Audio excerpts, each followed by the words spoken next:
welcome back to our podcast, A Couple of Silmarils. We're excited to be back. This week we dove into two chapters, actually, because we felt like they kind of went together. The Ainulindale, did I say that right? And the Valaquenta. So we are going to kind of break down both of those chapters. Did you have something? Well, they're not really chapters of the Silmarillion. They're like short little books. There. Yeah, so they're kind of before, we actually haven't gotten into the Silmarillion yet, is what you're saying, right?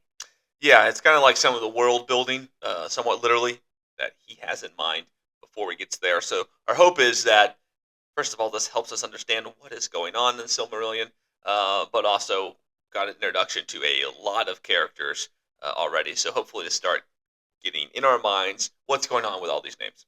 Yeah, and getting to know everyone. So we are going to start in the first short book called the Ainulindale. Ainulindale. Ainulindale.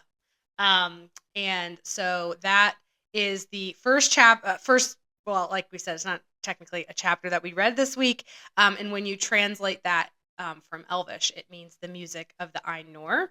And this chapter is all about the creation of Middle Earth. So it's pretty cool. It's just talking about how it starts. So I'm going to be trying to break down the chapter. And then as we get to different characters, Ethan's going to kind of explain who they are, where they came from, and things like that. So that's kind of how we're going to try and do this.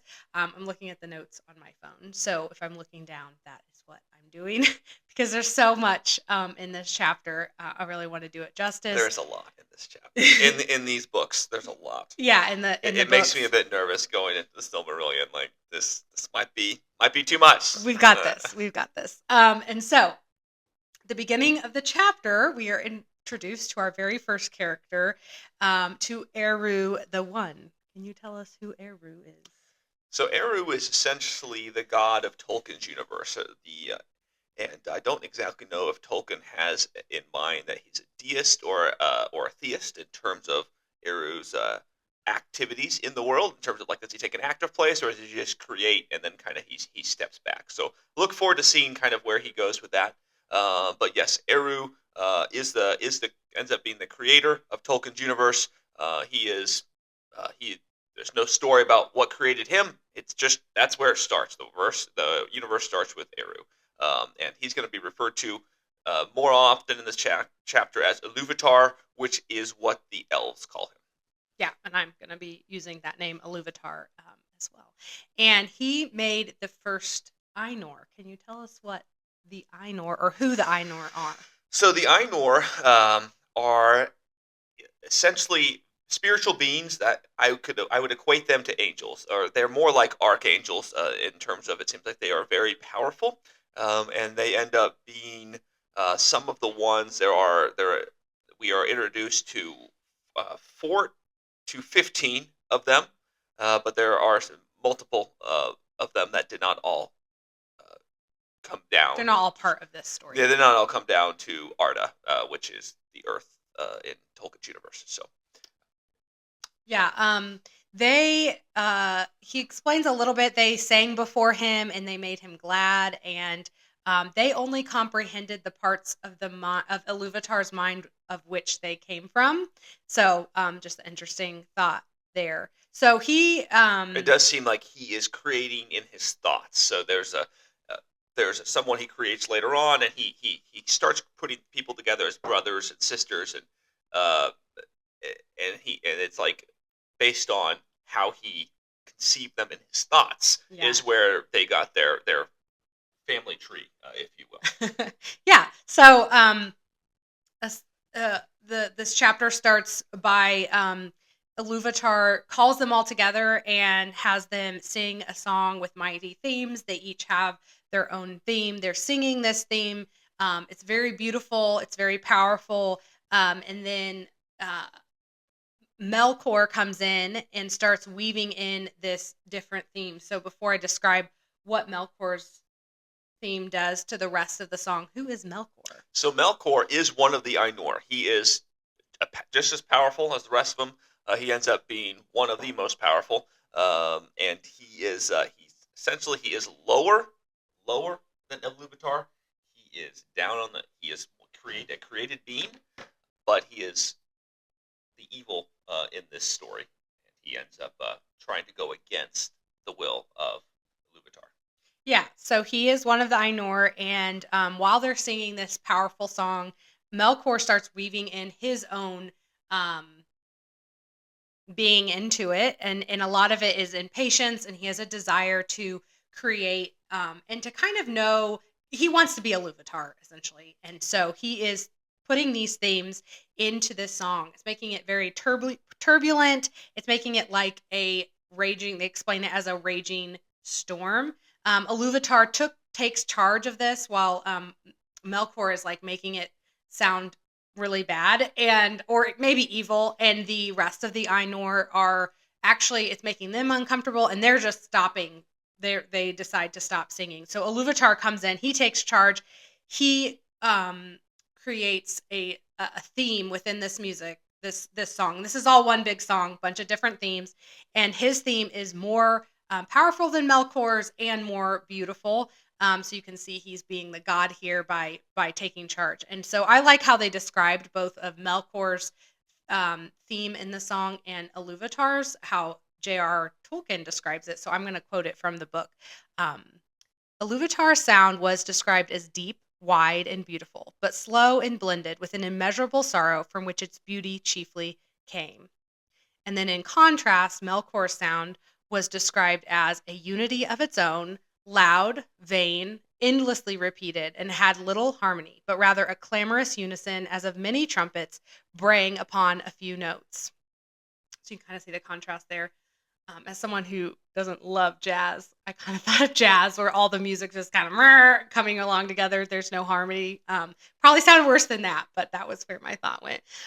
Both of their songs were kind of at war at each other, but in the end, as you can imagine, Iluvatar stood up, he rose up, and he played one chord, and it was really loud, and it just ended all of the music that they were creating. So that kind of ends this big long theme of a song. So we'll get into why they were singing this song and why it was something that Iluvatar asked them to do. So essentially, Iluvatar brings the Ainur into the void, and he shows them what their song created.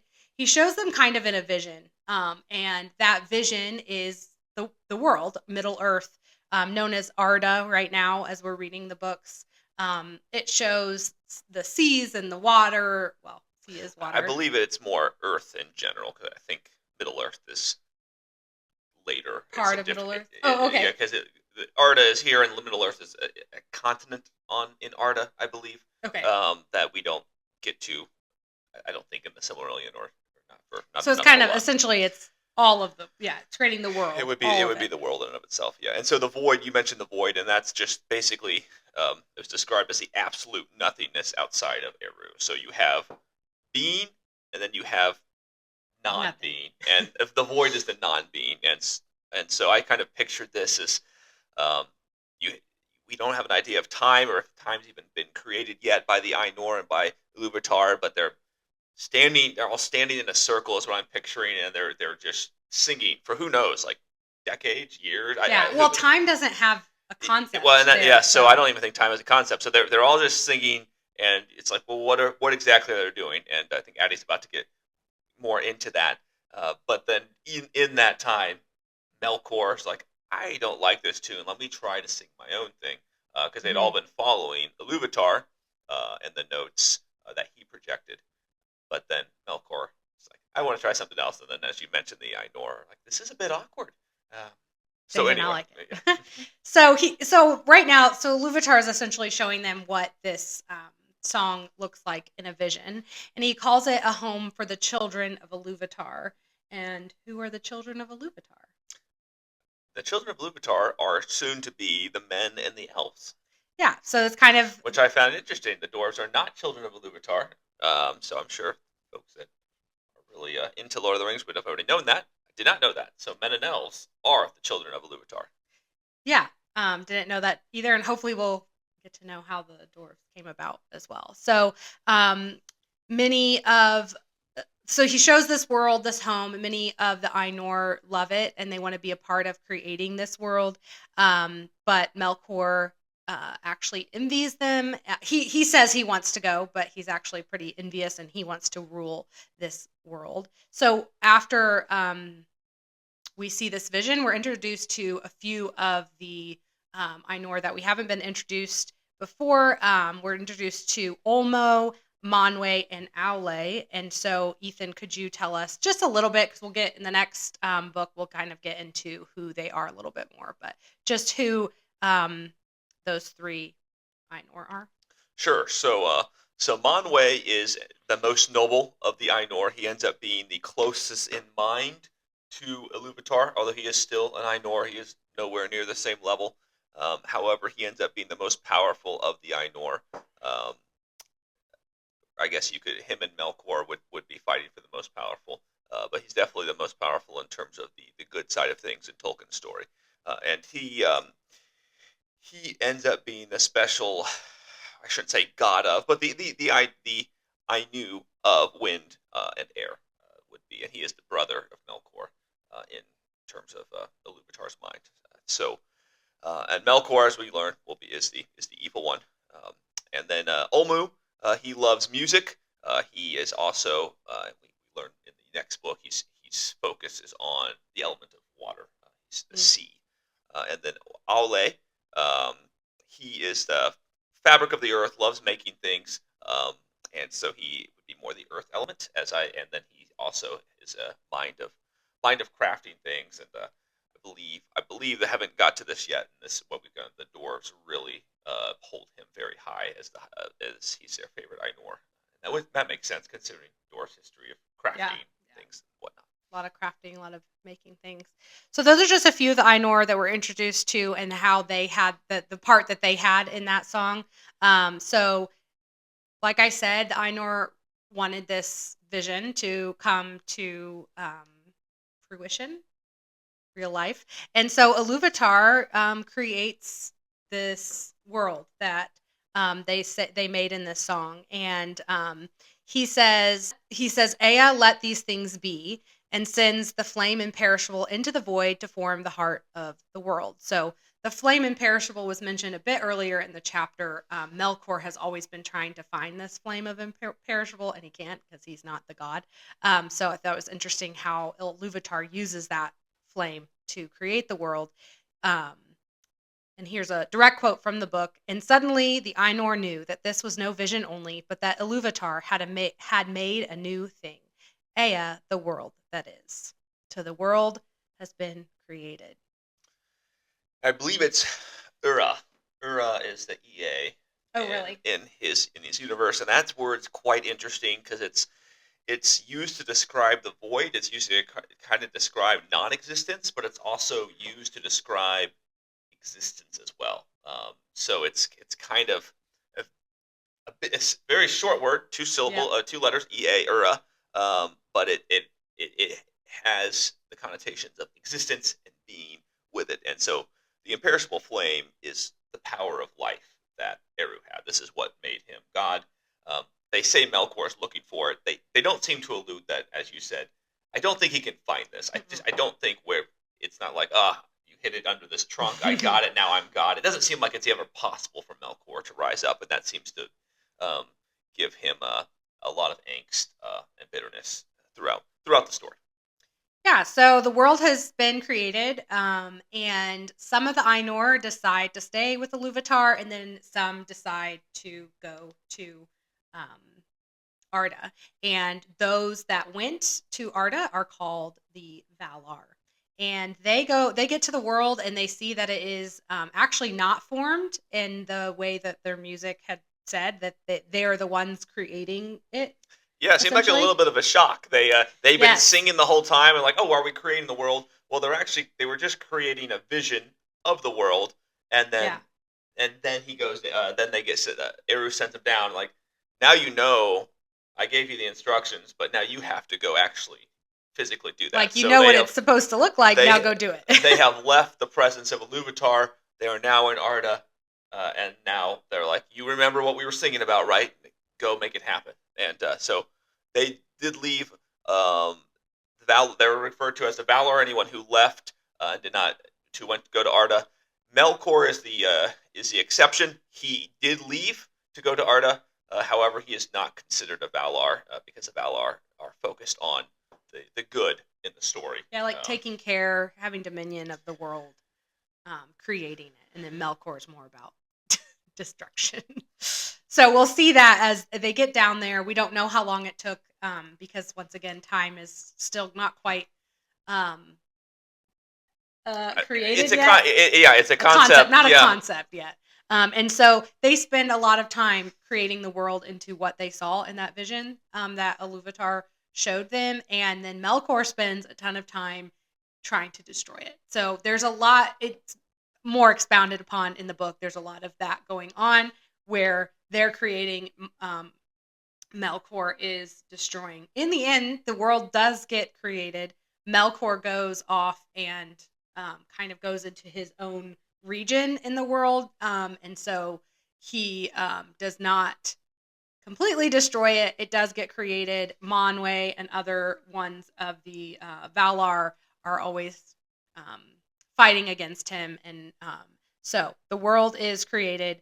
Did you have anything to add? I was just say he consistently, like, it's almost like he raids them quite often while they're trying to create things, and really made Aule very frustrated because he would do a lot of these building projects. He's kind of the builder, and I mean they outnumbered Malcor 3-1 in terms of the creation, so they were able to basically get the project done. But Melkor continued to try to corrupt things and um, skew things in a different way than they had intended the entire time.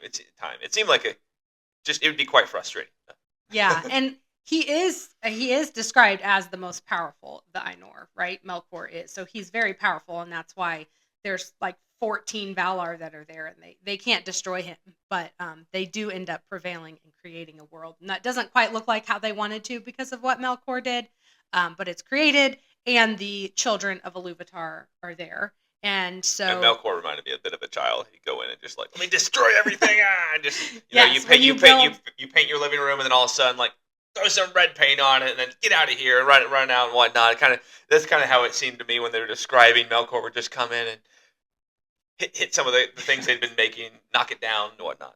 Yeah. So it's been created. The Valar, they do not have a human.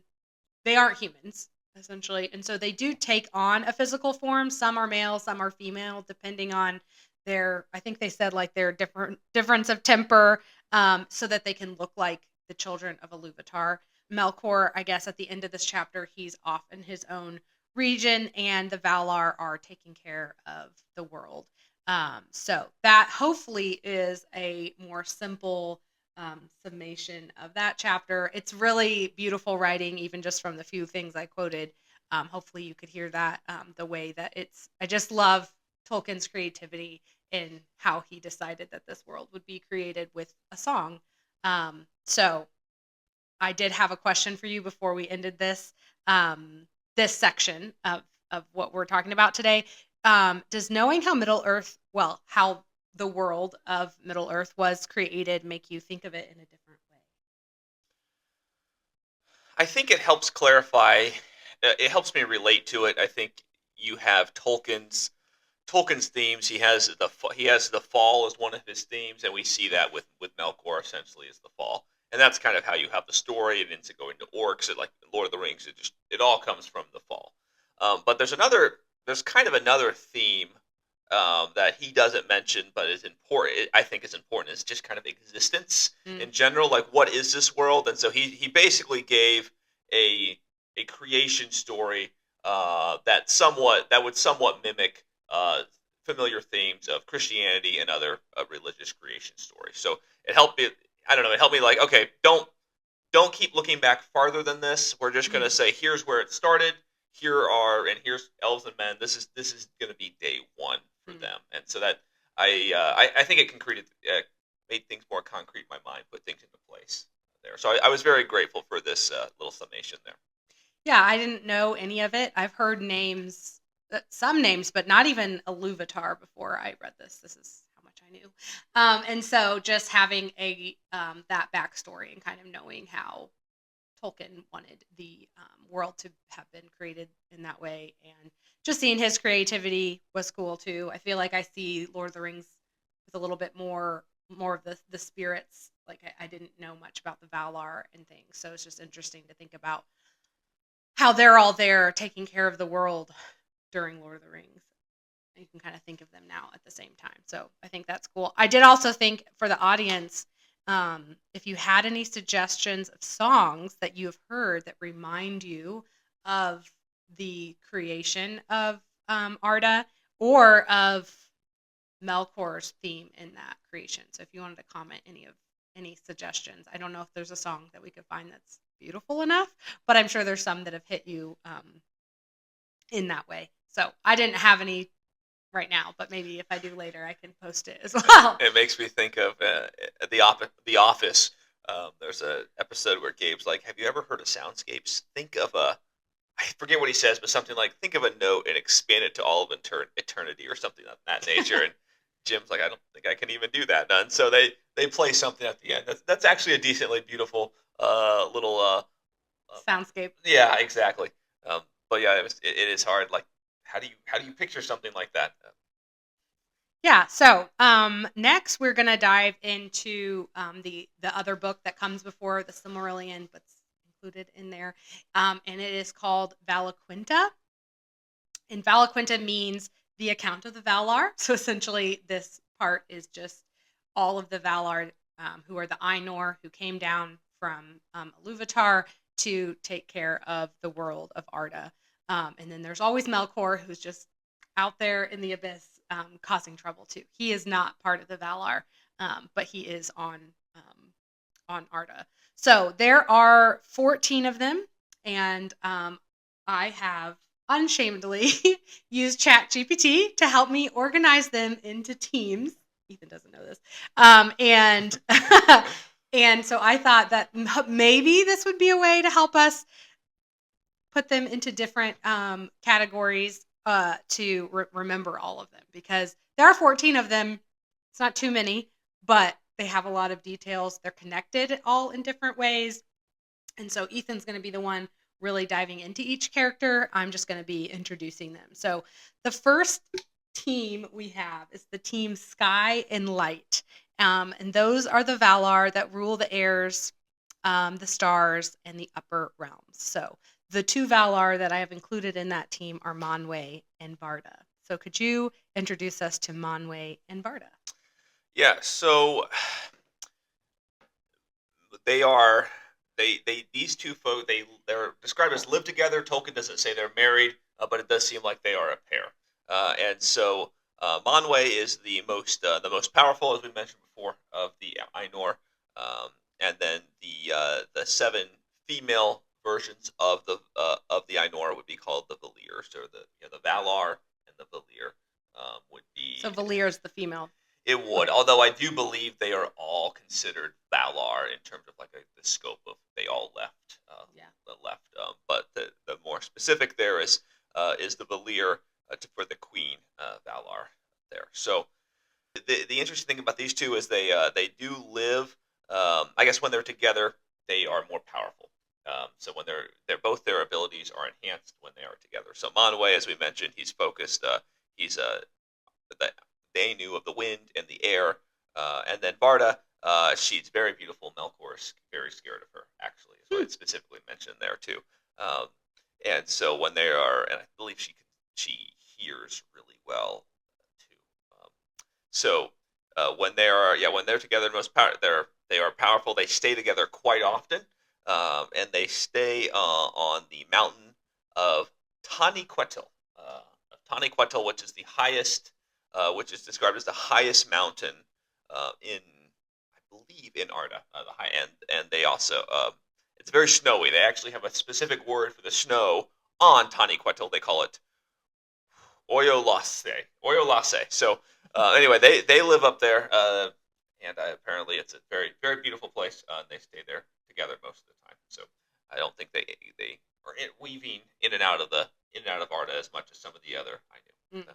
But that is what I have on them. I think actually I wanted to mention for Varda, the elves really hold her in high esteem. She is considered the highest, most powerful of the Valir, and they call her Elbereth. And I was Mm. thinking, like, that sounds very familiar. I feel like we've heard in some of the songs of Tolkien, they mentioned Elbereth. So that is Varda, and I believe she's one of their most esteemed uh, Ainu. I think The next team is sea and water. So those who move through water, peace, and healing. So this one's a little bit stretched, sea and water. So Olmo, I'm saying Olmo. You're saying Olmu. Is yeah, it? You think it's Olmu? it's Oolmu. Ulmu Ulmu. is the hyphenetic pronunciation. It's spelled Ulmo, but Ulmu is actually what I got was the proper way to say it. Okay, so can you introduce us to Olmu, Niena, and Este? Sure. So Umu actually lives by himself. He's uh, the only male Valar that does live alone. He is very. Melkor hates him and hates the sea because Melkor cannot seem to control it, the sea, in ways he can control or um, contaminate other places. So Umu is he's quite powerful. He's a bit of a loner. He likes to he doesn't come to council meetings that often unless it's very important. It's kind of what they describe him as. And then who are the other two you had? I had Niena and Este. Okay, so Niene is actually she is the only Valir that lives by herself. The other six have are in partnership or married, if you will, and she is a sister of two other Valar that we haven't yet talked about, and she is the goddess of sorrow, essentially. She I believe she's very um, she kind of feels a lot of the pain that Melkor has brought on the universe. Mm, And you said who's the other one? Este. Este. Um, Este is actually the wife of Lorien, and she is a healer. Yes. All right, so the next grouping that I have is Team Earth and Grow. So they grow creation, nature, and all things that grow or are made. So that would obviously be Aule, and then Yavanna and Vana. All right. So for Aule, we've talked about him. He is the Ainur. Ainu that is really over. He does a lot of the. I don't think he's described as having hands, but it seems like if someone were to one of them were to have hands, he would have them. Like he seems to really like the crafting of things. He likes.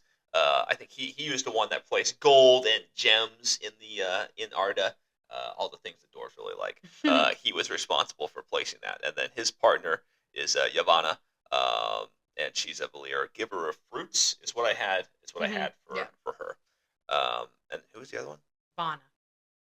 I do have her. She is Yavanna's sister, and she um, really likes spring. She actually causes spring. The creator of spring is what is she's attributed to some of that, and loves hearing birds sing and things of that nature too. Okay, so that's why she's part of like Earth and creation section. So my next team is Team Dream and Fate. So those who dwell in quiet places and shape the unseen. So Namo, or he's also known as Mandos. Yeah. And you'll explain that. Vyra and Lorien. All right, so we are told that Amu and Irmu are two more of the Valar. Yeah. But they're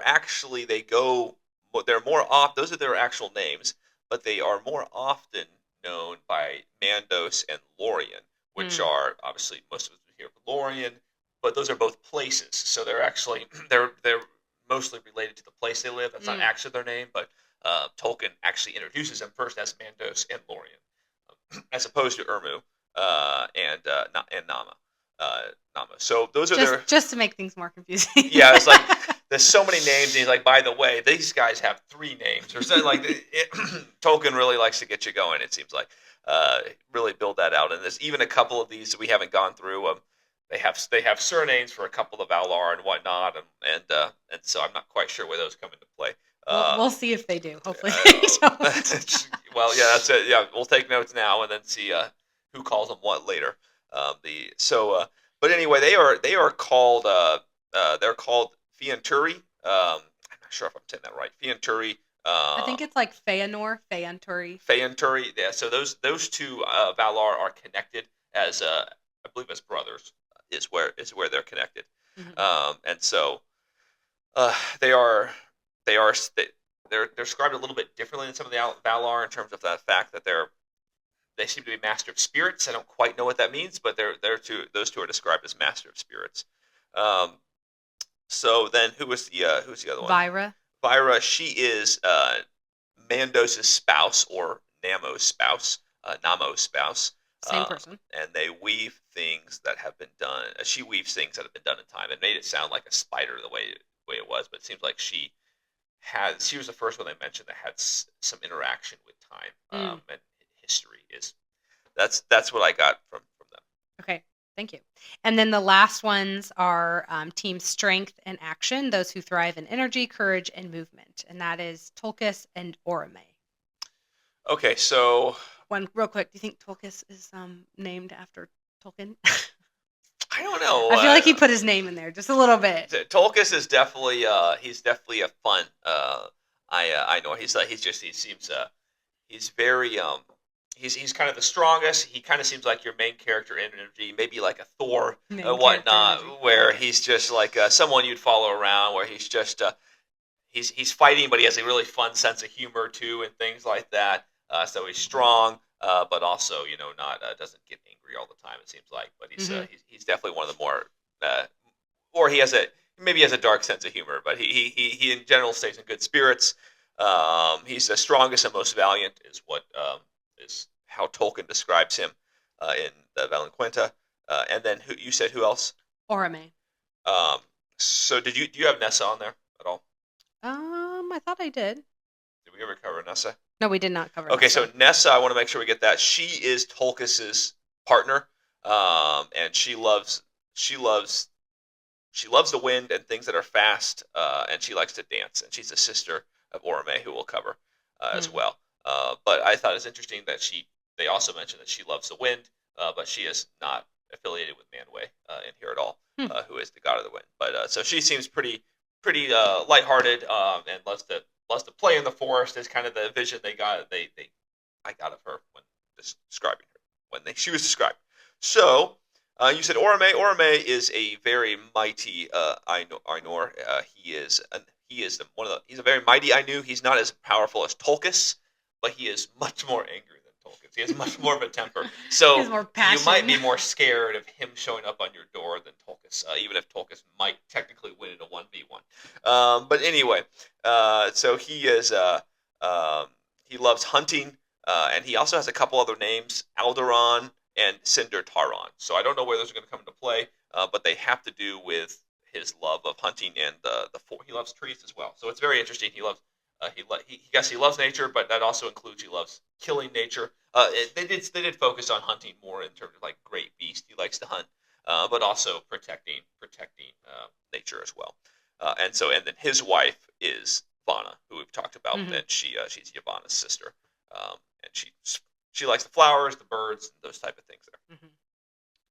Okay, so I'm just gonna real quick just name them all again, and then if Ethan has anything else he wanted to add, but I'm assuming some of the ones that um, were already mentioned in the Ainu. How do you say that again?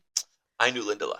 Ainulindale book will be the ones that are a little bit more popular, but we'll see how they come into play. So there's 14 of them: Manwë and Varda, Olmo, Nienna, Este, Aule, Yavanna, Vana, Nama or Mandos, Vyra, Lorien, Tulkas, Nessa, and Orme.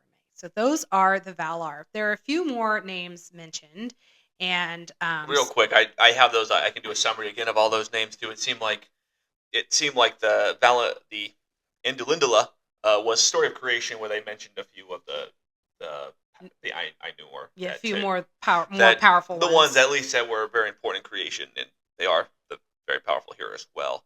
But then the Valenquinta is just another short book.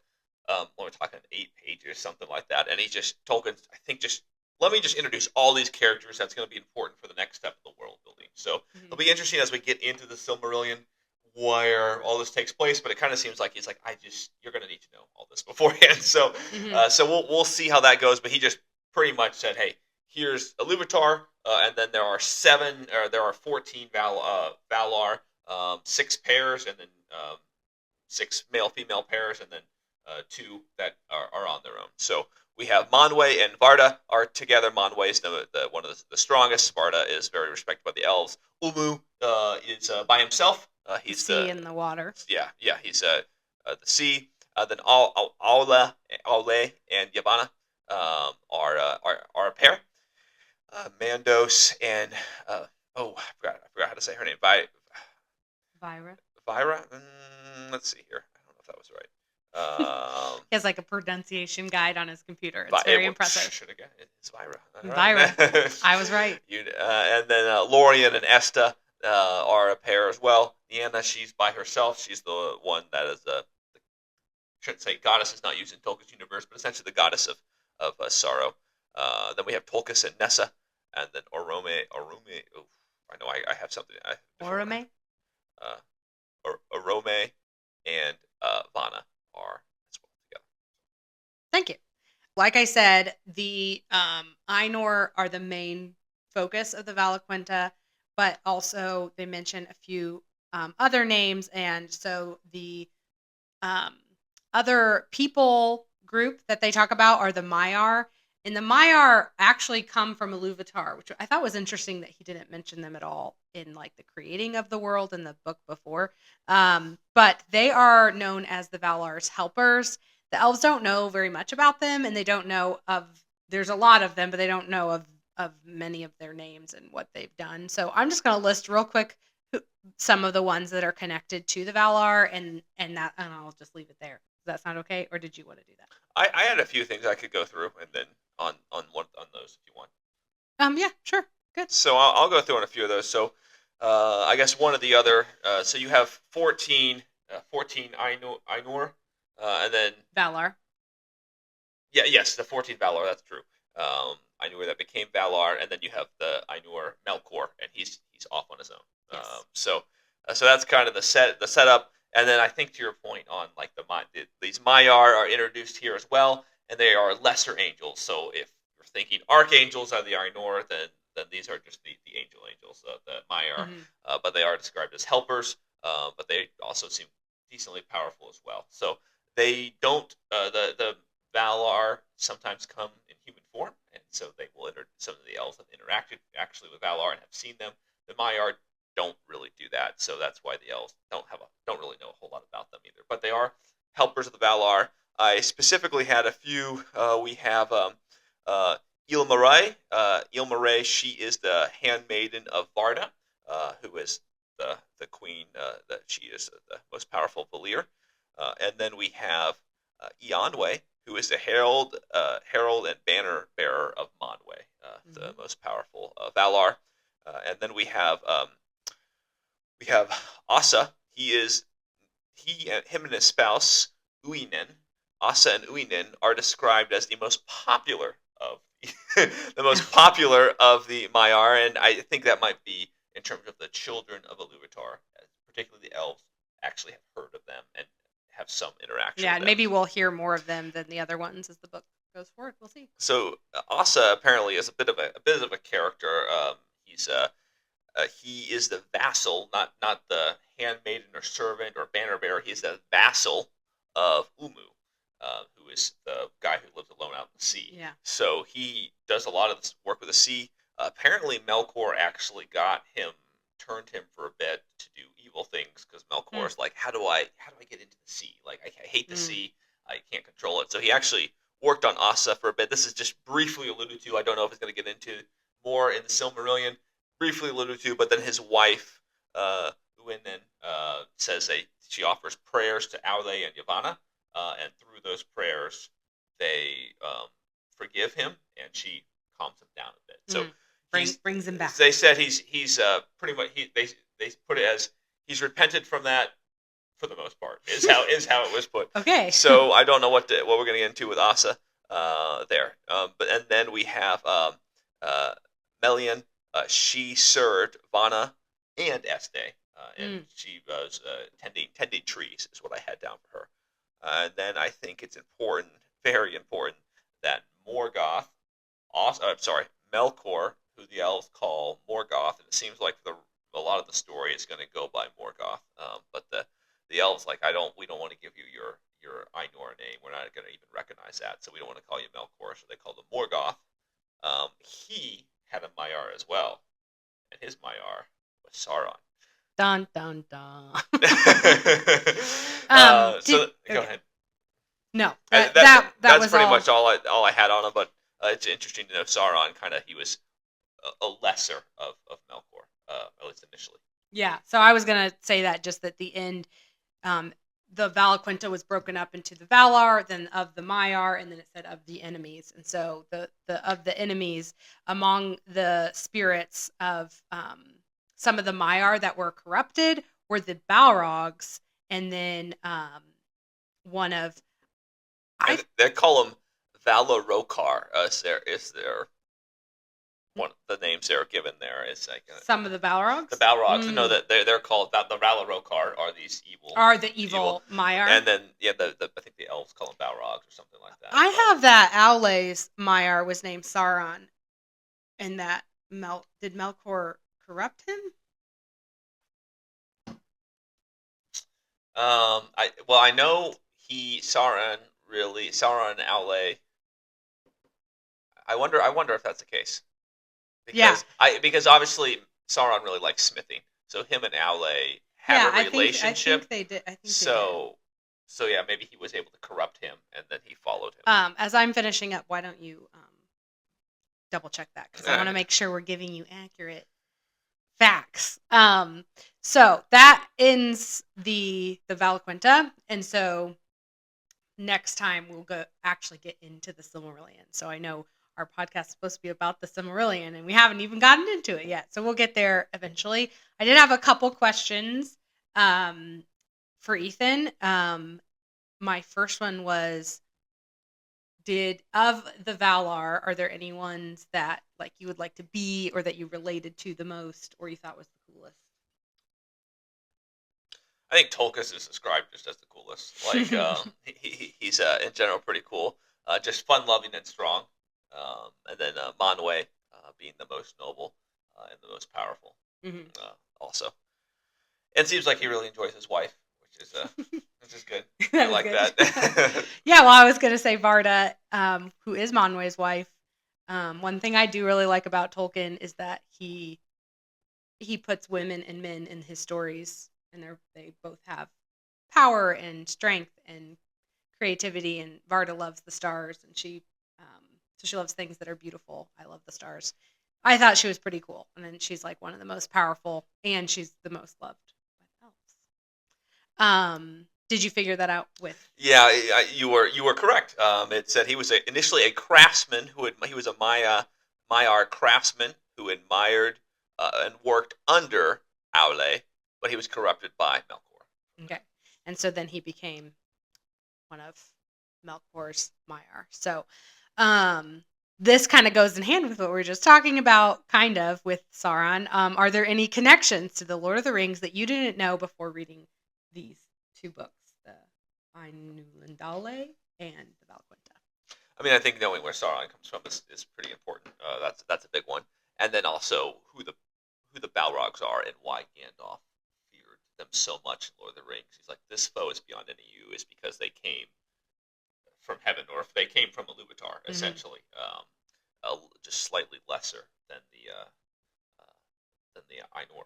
Yeah. And so that's why Gandalf knows that. That's why he's like, we need to run from this foe. Yeah, like we And cannot defeat the them. fact that he defeated one is incredible. Like, it shows he was very, very powerful. Yeah, and hopefully we learn a little bit more about why he's so powerful. Maybe. I have no idea. I don't know. This shows I how don't much we know. This is how exciting it is, because we are just finding things out as we go. And I would go off that question too, that finding out where Sauron comes from was really interesting. Love knowing how the world was created. It doesn't really change the story of Lord of the Rings for me, but it still makes it just a little bit deeper, which is kind of cool. So the connections are always really fun. I really like finding the connections to our favorite story, Lord of the Rings. So that is, well, did you have anything else to add or any Well, I questions? was going to ask you just what you thought. It seemed like you just answered that, like if it changed how you looked at Lord of the Rings at all. But it seems like you just answered that. Yeah, I just think it makes it a little bit deeper, and it's just fun to know more of the story, which is why we're reading Silmarillion. Do you feel more intimidated by the Silmarillion after reading these two, or do you feel less intimidated, or you feel like we got this? I would say that I feel like we got this, but I do feel like it's the names are intimidating. I'm annoyed that some people have more than one name. Like we're just trying to make it so that we can understand this better, and then it just gets more confusing. But I still think we've got it. We're gonna take it slow. We might not even do a chapter at a time. We might do half a chapter. So I think we've got it. But I think the names were kind of intimidating for you too, right? They were a bit, and especially as we were going through some of the Valar, it's like, oh, I didn't have that down for that one and whatnot. And sometimes when you're going through 14 new characters, it's like it's hard to get through all of them. So I'm hoping as we get through the Silmarillion, there are less names introduced, and we get back to some of the ones that we spent time going through now, and so we Yeah. can refine our character profiles of these as whatnot, so we have a better understanding of who they are. Well, that's why I like that we're both doing it, and so that we can both bring things too. That like some things you might have missed, I had some things I missed from the story you had. So that's fun. Yeah, I guess my question to the audience would be: do you like having the introduction to a story? It just name dropped everybody in the first 8 pages, or do you like learning characters a little bit as they go? How does that help you as you're in your mind? I think in my mind, in general, I kind of like that. I like here's everybody, get to know them now. It's going to be confusing, but you're not going to be like 200 pages in and then like, oh yeah, this was from Ulmu. Like, who was Ulmu? I've not heard of him the Mm-hmm. entire time. And I think it's kind of nice to have some stage setting there, in my opinion. So that would be my question to the audience. Yeah, and I think that it's nice for this kind of book. I think if it's a simpler book, it's fun to have character development and get to know people and people introduced. But if it's going to be this many characters, I think we kind of need to know them all right now and do the work to get to know them and then dive into I'm the sure we'll story. have some corrections or at least some adjustments as we get to know more. Yeah, be like, oh, we said that. Why did we say that? So that is the I. See, I cannot say it. You need to show me the pronunciation again. Ainulindale. Ainulindale and the Valaquenta, and the song that starts the world, or Arda. So next time we're going to get into the Silmarillion. Like I said, I think the chapter is called the Quinta Silmarillion, and this is where light takes shape and the children of Iluvatar are awakened. So we get to learn more about children of Iluvatar, which is who we are, right? Yeah, yes, in this story, yes. So that's all we had today. Thank you so much for listening. Good choice on purple, by the way. Yeah, we were gonna mention we're totally matching today, which I love. Not planned. All right, thank you guys. A couple of Cimmerils out.